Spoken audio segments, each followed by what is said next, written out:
சந்தோஷம் சந்தோஷம் சந்தோஷம். இப்படைப்பு சத்குருவிற்கு சமர்ப்பணம்.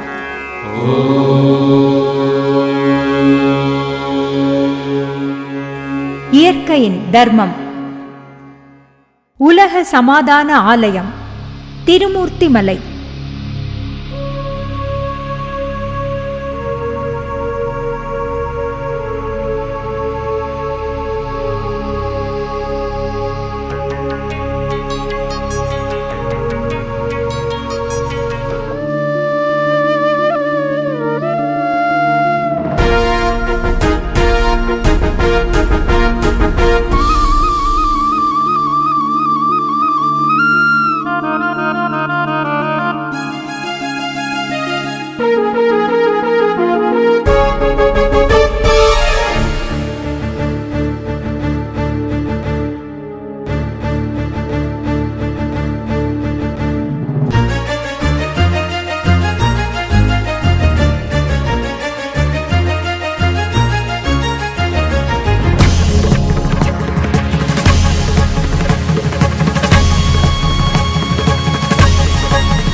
ஸ்ரீ பரஞ்சோதி நகரில் அமையப்பெற்றுள்ள தெய்வீகம், மோக்ஷஸ்தலம், ஞானபீடம், முக்தி பீடம்,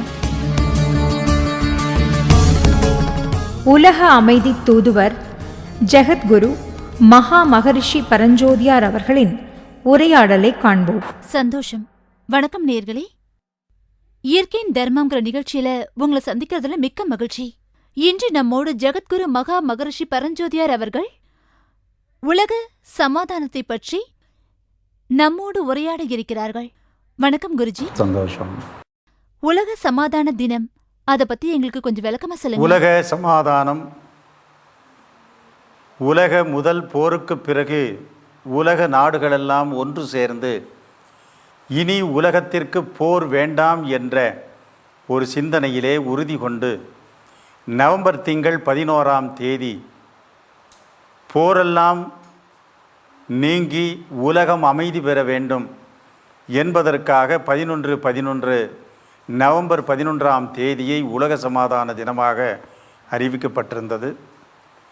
அதற்கு பிறகு 2வது உலக யுத்தம் வந்த பிறகு அந்த நாளை மறந்துவிட்டார்கள். உலக சமாதான ஆலயத்தினுடைய நிறுவனர் ஜெகத் மகாகுரு ஞானவள்ளல் பரஞ்சோதி மகான் அவர்கள் தன்னுடைய 11வது வயதிலே அரசனை கடந்த கடவுளை காண வேண்டும் என்ற ஒரு நற்சிந்தனை தோன்றி, அந்த நற்சிந்தனை தோன்றுதலால் அவர் உலகத்திற்கு ஒரு மகானாக தோன்றி மிக பெரும் சமாதானத்தை உலகத்திற்கு நல்கினார். ஆகவேதான் 1911 நவம்பர் திங்கள் 11ஆம் தேதி 11 மணி 11 நிமிடத்தில் தோன்றிய அந்த ஞான உதய நற்சிந்தனையே ஞான உதய தின விழா என்றும் உலக சமாதான தினமாகவும் கொண்டாடப்படுகிறது. ஆகவேதான் இந்த உலக சமாதான தினத்தை உலகம் முழுவதும் சமாதான தினமாக நாம் நினைவு கூர்ந்தால் உலகம் சமாதானம் அடையும். சந்தோஷம்.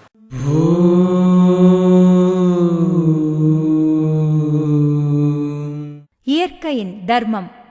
11/11/2012 அன்று காலை 11 மணி 11 நிமிடத்தில் உலக அமைதிக்காக ஒரு நிமிடம் அமைதி.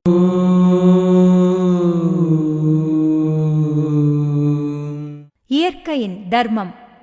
ஒரே நாள்ல ஒரே நேரத்துல ஒரே நாள் ஒரே தினம் ஒரே நேரத்துல வந்து கூடி அமைதியா இருக்கிறதுல சக்தி பெருகும்னு சொல்றாங்க. அதை பத்தி கொஞ்சம் சொல்ல முடியுமா? ஒரு தனி மனிதனுடைய எண்ணமே செயலாகுது.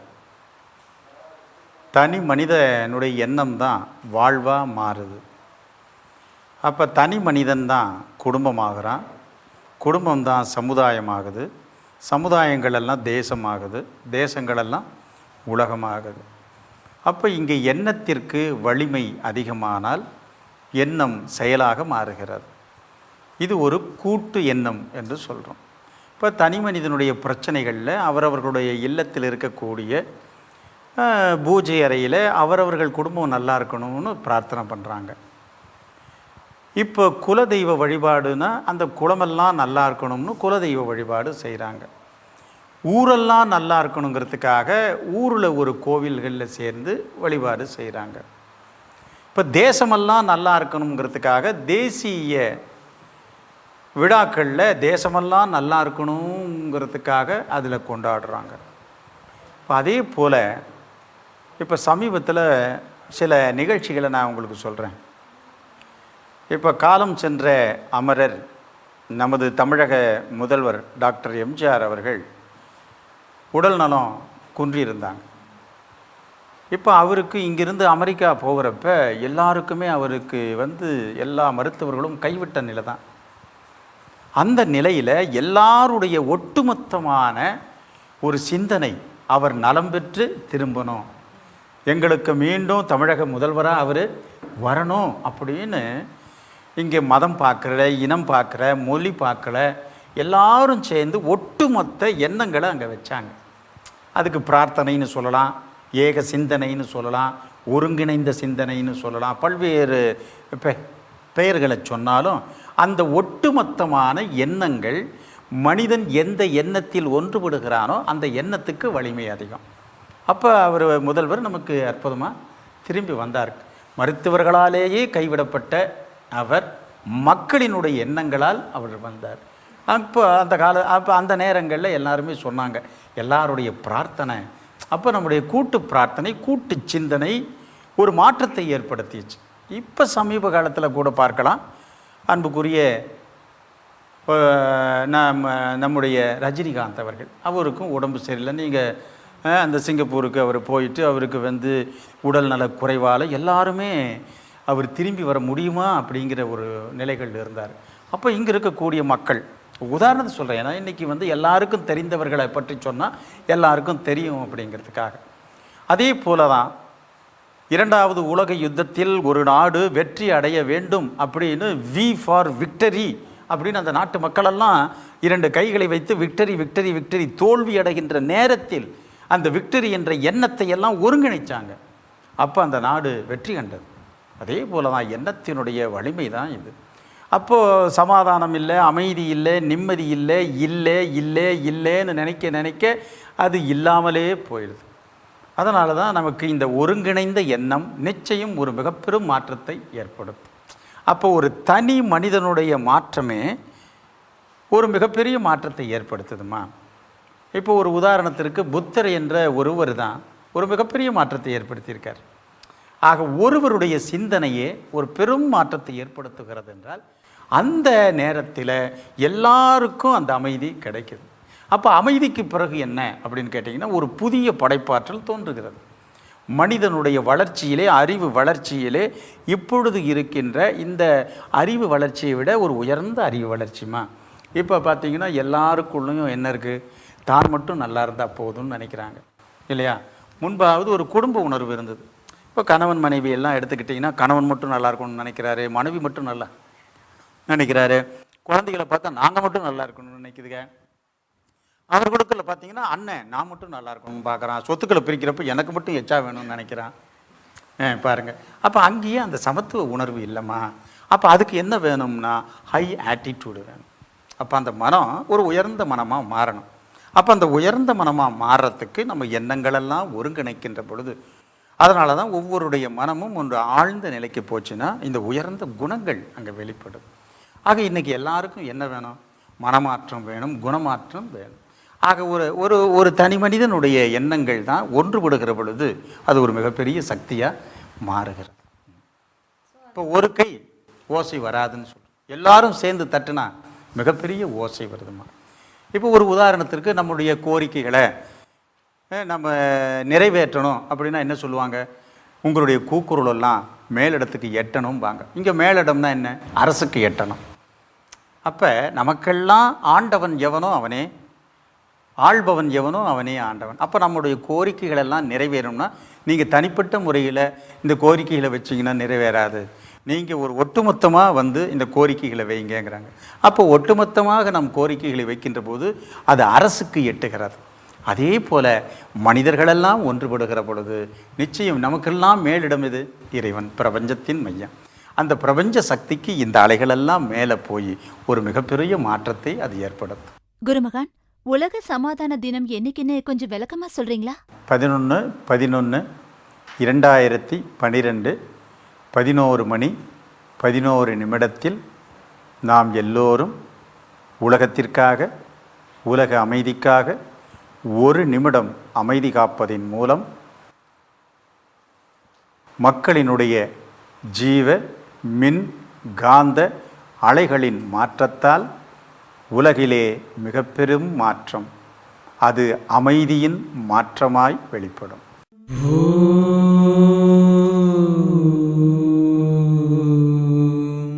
இயற்கையின் தர்மம் 11/11/2012 அன்று காலை 11 மணி 11 நிமிடத்தில் உலக அமைதிக்காக ஒரு நிமிடம் அமைதி காப்போம்.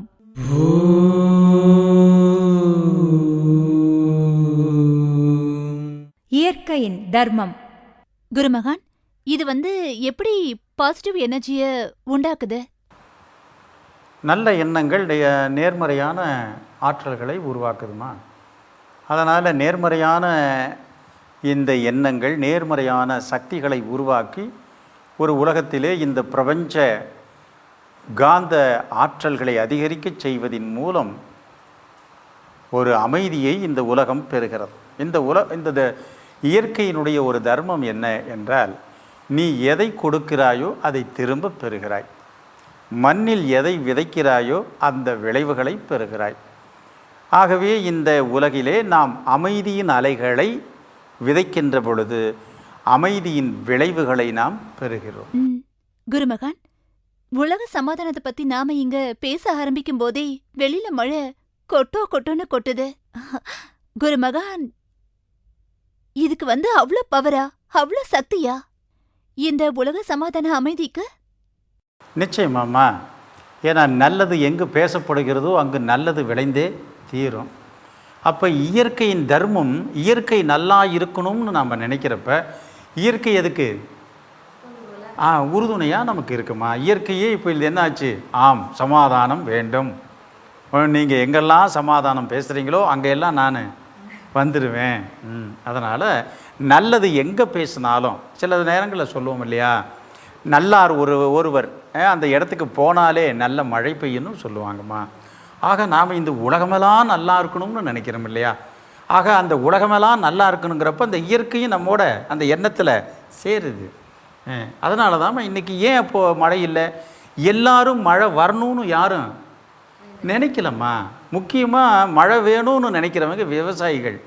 இன்றைக்கி விவசாய பெருங்குடி மக்கள் இன்றைக்கி குறைஞ்சி போயிட்டாங்க. விவசாய நிலங்களெல்லாம் இன்றைக்கி என்ன ஆகுது? தொழிற்சாலைகளும் வீடுகளுமா மாறுது. அப்போ என்ன வேண்டியதில்லை, மழையை பற்றி சிந்தனையே அங்கே இல்லைம்மா. அதனால தான் இயற்கையை நாம் நினைத்தால் இயற்கை நமக்கு உறுதுணையாக இருக்கும்மா. இப்போ நான் நினச்சா தானம்மா நீங்கள் வருவீங்க, நான் நினைக்காம எப்படி வருவீங்க?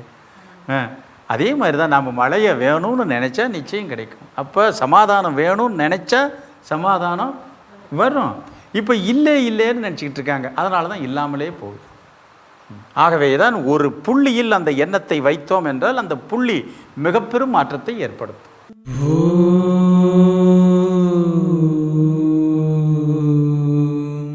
இயற்கையின் தர்மம் 11/11/2012 அன்று காலை 11 மணி 11 நிமிடத்தில் உலக அமைதிக்காக ஒரு நிமிடம் அமைதி காப்போம்.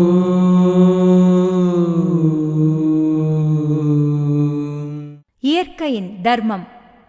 குருமகான், ஒரே சிந்தனைய இப்போ பல கோடி மக்கள் ஒன்னு சேர்ந்து வைக்கும்போது இந்த உலகத்துல மிகப்பெரிய மாற்றங்கள் உருவாகும்னு நாம எதிர்பார்க்கலாமா குருமகான்? நிச்சயம் அது நடக்குதுமா. இப்போ நல்லார் ஒருவருளரேல் அவர் பொருட்டு எல்லோருக்கும் பெய்யும் மழைங்கிறோம். அப்போ ஒருவருடைய நற்சிந்தனையே ஒரு நல்ல இயற்கை மாற்றத்தை ஏற்படுத்துதுன்னா, ஏன் நாம் ஊருக்கு 1%, அப்படி தேசத்திற்கு 1%, உலக ஜனத்தொகையில் 1% மக்கள் இந்த எண்ணத்தில் ஒன்றுபட்டால் நிச்சயம் ஒரு மாற்றத்தை ஏற்படுத்தலாம். ஆமாம் குருமகான், நாங்க எல்லாருமே இந்த உலகம் நல்லா இருக்கணும்னு நினைக்கிறோம் குருமகான். ஒரு நிமிடம் அமைதி காத்தால் போதுமா? ஆக முதல்ல நாம நான் அமைதியானவர், நான் அமைதி காப்பேன் அப்படிங்கிற ஒரு சுய சங்கல்பம் நம்ம எடுக்கணும். அதுக்கப்புறம் எனது குடும்ப அமைதி காப்பேன், தேச அமைதி காப்பேன், உலக அமைதி காப்பேன். ஆக எல்லோரும் விரும்புகின்ற இந்த சமாதானத்தை, எல்லோரும் விரும்புகின்ற இந்த அமைதியை, முதல்ல அந்த அமைதியாக நான் இருப்பேன், சமாதானமாக நான் இருப்பேன் அப்படின்னு ஒவ்வொருவரும் நினைச்சா போதுமா? இப்போ குடும்பத்தில் அந்த குடும்பத் தலைவர் நான் குடும்பத்தில் அமைதியாக இருப்பேன், எனது குடும்ப அமைதியை காப்பேன் அப்படின்னு ஒரு குடும்பத் தலைவர் நினைச்சா அந்த குடும்பம் அமைதியாகுதுமா? அதே மாதிரி ஒரு கிராமத் தலைவர் நான் அமைதியானவர், என் கிராம அமைதியை நான் காப்பேன் அப்படின்னு அவர் நினைச்சாருன்னா அவரும் அவர் மூலமாக அந்த கிராமமும் அமைதி அடையும். ஒரு நகராட்சி தலைவர் தான் அமைதி, நான் அமைதியாவேன், நான் அமைதி காப்பேன், என் நகர் அமைதி காப்பேன் அப்படின்னு ஒரு நகராட்சி தலைவர் தன் எண்ணத்தை வச்சார்னா அந்த நகரமே அமைதியாகுது. ஒரு மாநில முதல்வர் நான் அமைதியானவர், என் மாநில அமைதி காப்பவர் அப்படின்னு நினைச்சார்னாவே அந்த மாநிலம் முழுவதும் அமைதியாயிரும். ஒரு தேசத் தலைவர் நான் அமைதியானவர், என் தேச அமைதி காப்பேன் அப்படின்னு ஒரு சங்கல்பம் எடுத்தார்னா அந்த தேசம் முழுவதும் அமைதியாகுதுமா? ஆகவே தான் உலக மக்கள் அனைவரும் நான் அமைதி காப்பேன், என் உலக அமைதி காப்பேன் என்று எண்ணினால் அமைதியை நாம் நிச்சயம் ஏற்படுத்த முடியும்.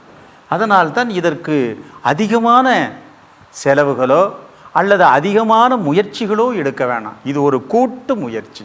ஒரு சிறிய செயலின் மூலம் ஒரு மிக பெரும் மாற்றத்தை நாம் ஏற்படுத்தலாம். ஒரு எந்த ஒரு வேலையாக இருந்தாலும் என்ன சொல்கிறோம்மா, 2 பேர் சண்டை போடுறப்ப என்ன சொல்கிறோம்? சும்மா இருப்பா, சும்மா இரு அப்படின்னு சொல்கிறோம். அதே போல தான் 2 பேருக்கும் சும்மா இரு, ஊருக்கும் சும்மா இரு, உலகத்திற்கும் சும்மா இரு. நீங்கள் இப்போ சமாதானம் வேணும்னா சும்மா இரு. இது இன்றைக்கி சொல்லக்கூடிய மந்திரம் இல்லை, என்றோ சொன்ன ஒரு மந்திரம். அதனால தான் நாம் அமைதி ஆவதன் மூலம் உலகத்தை நிச்சயம் அமைதி காக்க முடியும். ஏனென்றால் இன்றைக்கே பார்த்திங்கன்னா தனி மனிதனுடைய பிரச்சனை நிறைய இருக்குதுமா. தனி மனிதன் வாழ முடியாமல் எத்தனையோ தற்கொலை முயற்சிகளில் ஈடுபடுறான். அதே மாதிரி இன்றைக்கி குடும்பமாக தற்கொலை பண்ணிக்கிட்டு இருக்கு. இயற்கையின் சீற்றங்கள் வேறு, இனப்பிரச்சனை, மொழி பிரச்சனை, மத பிரச்சனை, நிர்வாக பிரச்சனை, தேச பிரச்சனை. அப்போ உலகத்திற்கு பல்வேறு பிரச்சனைகளால் மனிதகுலமே இன்று அமைதி இழந்து நிற்குதுமா. இன்னைக்கு ஒவ்வொரு வியாதியின் மூலமாக ஒவ்வொரு நிமிடத்திலும் நாம் பல உயிர்களை நம்ம இழந்துக்கிட்டு இருக்கிறோம். ஆகவே தான் வருங்கால உலகத்தில் வருங்கால சமுதாயம், வருங்கால மனிதகுலம் நன்றாக இருக்கணும். இப்போ நாம் என்ன நினைக்கிறோம்? என்னுடைய குடும்பம் நல்லா இருக்கணும்னு நினைக்கிறோம், என்னுடைய சந்ததியர்கள் நல்லா இருக்கணும்னு நினைக்கிறோம்மா. அதே மாதிரி தான் ஞானியர்களின் நினைப்பு என்ன? இந்த உலகமே நலம் பெற வேண்டும். இப்போ ஒரு குடும்பத் தலைவர் என்ன நினைக்கிறாரு? தன்னுடைய குழந்தைகளுக்காக அவர் சொத்துக்களை சேர்த்து வைக்கிறாரு, அந்த குழந்தைகளுக்கு நல்ல கல்வியை கொடுக்குறாருமா. அதே மாதிரி தான் ஞானியர்கள் வருங்கால உலகம் நன்றாக இருக்க வேண்டும் என்பதற்காக நல்ல அமைதியை அவர்கள் ஏற்படுத்துகிறார்கள். வருமுன் காப்பது யோகம். வெள்ளம் வருவதற்கு முன்பே அணைகளை கட்டி பாதுகாக்கணும். அதே மாதிரி தான் இயற்கையின் சீற்றங்கள் நிறைய வருவதற்கு வாய்ப்பு இருக்கிறது. சூரியனிடமிருந்து வெளிவருகின்ற அந்த சூரிய புயலாலையும் இன்னைக்கு பல்வேறு சூரிய மின்காந்த அதிர்வலைகளால் இன்று பூமியில் ஏற்படுகின்ற பல விளைவுகளை விஞ்ஞானிகள் சொல்லியிருக்காங்க. எரிமலை வெடிப்பினால் பல்வேறு மாற்றங்கள் ஏற்படுவதாகவும் சொல்கிறாங்க. சுனாமி, பூகம்பம், இடி, மின்னல் போன்ற பல்வேறு இயற்கையின் சீற்றங்கள் மனிதனை என்ன பண்ணிட்டு இருக்கு? அழிவுக்கு காத்திருக்குதுமா. அதைவிட மனிதனே இன்று மனிதனை அழித்துக் கொள்ளுகின்ற நிலையில் இருக்கும் இல்லையா? இன்னைக்கு ரசாயன கருவிகள் எல்லாம் பயன்படுத்துகிறோம், அணு ஆயுதங்களை எல்லாம் பயன்படுத்துகிறோம். இன்னைக்கு கண்டம் விட்டு கண்டம் தாண்டி அழிக்கின்ற அணு ஆற்றலினால் அழிவு பாதைகளை, அழிவு கருவிகளைத்தான் நம்ம செய்கிறோம்மா. ஆகவே தான் இந்த அழிவு பாதைகளில் இருந்து மனித குலம் ஒரு நல்ல பாதைக்கு செல்ல மனித குலமெல்லாம் ஒன்றுபட்டால் நிச்சயம் ஒரு பெரிய மாற்றத்தை ஏற்படுத்தலாம். அதற்காகத்தான் நாம் வருகின்ற 11/11 எல்லா மக்களும் ஒரு மாற்றத்தை விரும்புகிறாங்க. யாரும் மாற்றத்தை விரும்பாமல் இல்லை. ஆனால் எப்படி மாற்றத்தை ஏற்படுத்துவது? என்னால் இந்த உலகத்திற்கு நன்மையை செய்ய முடியுமா? நான் ஒருவன் மட்டும் சிந்தித்தால் போதுமா அப்படின்னு தான் இன்றைக்கி எல்லாரும் நினைக்கிறாங்க. இந்த ஒருவர் எண்ணுகின்ற இந்த எண்ணங்கள் ஒட்டுமொத்தமான எண்ணங்களாக மாறினால் நிச்சயம் மாறும், நிச்சயம் மாறும். ஆகவே தான் வர்ற 11 மணி 11 நிமிடத்துக்கு யாரெல்லாம் இந்த உலகம் நலம் பெற வேண்டும் என்று எண்ணுகிறார்களோ, யாரெல்லாம் நமக்கு வருங்காலத்தில் நாம் அமைதியாக இருக்கணும்னு நினைக்கிறாங்களோ, யாரெல்லாம் வருங்கால சந்ததியர்களுக்கு இந்த உலகம் முழுமையாக கொடுக்கணும்னு நினைக்கிறாங்களோ, யாரெல்லாம் இயற்கை நல விரும்பிகளோ, இவர்களெல்லாம் எல்லோரும் இந்த ஒத்த உணர்வு கொண்ட மக்கள் எல்லோரும் ஒன்றுபடணும். மனித குலத்தினுடைய தர்மம் இதுதான். மனிதனுடைய தர்மம் அதுதான் இயற்கையின் தர்மம் என்று சொல். இயற்கை மனிதனுக்கு எல்லா வளத்தையும் வாரி வழங்குகிறது. ஆனால் நாம் இன்றைக்கி அதை சரியாக பயன்படுத்தலை. இன்றைக்கி 3வது உலகப்போர் வருமா அப்படின்னா அது தண்ணிக்காக வரும்னு சொல்கிறாங்க. ஆக தண்ணி இல்லையா, நாம் மழை நீரை என்ன செய்யறதில்ல, பயன்படுத்துறதில்லை. அதனால தான் என்ன சொல்கிறோம், தேசிய நீர்வழிச்சாலைகளை எல்லாம் அமைத்து பாரதத்திற்கு மிகப்பெரிய மாற்றத்தை அதன் மூலம் ஏற்படுத்த முடியும். நிலத்தடி நீர்களை எல்லாம் உயர வைக்க முடியும். மின்சார சக்தியை பயன்படுத்த முடியும். வளமான பூமியை மாற்ற முடியும், நிச்சயம் மாற்ற முடியும். ஆகவே தான் இயற்கையை நாம் பயன்படுத்தி அந்த இயற்கை தர்ம நெறிகளில் நாம் வாழ்ந்தால் இயற்கையோடு இணைந்த ஒரு மிகப்பெரிய ஒரு நல்ல வாழ்க்கையை நாம் வாழலாம். அதனால்தான் நாம் எல்லோரும் ஒன்று கூடி நவம்பர் திங்கள் 11ஆம் தேதி இந்த ஆண்டு 2012 அவரவர்களுடைய இருப்பிடத்திலேயே அவரவர்களுடைய நிலைகளிலேயே 1 நிமிடம் அமைதி காத்தால் போதும்.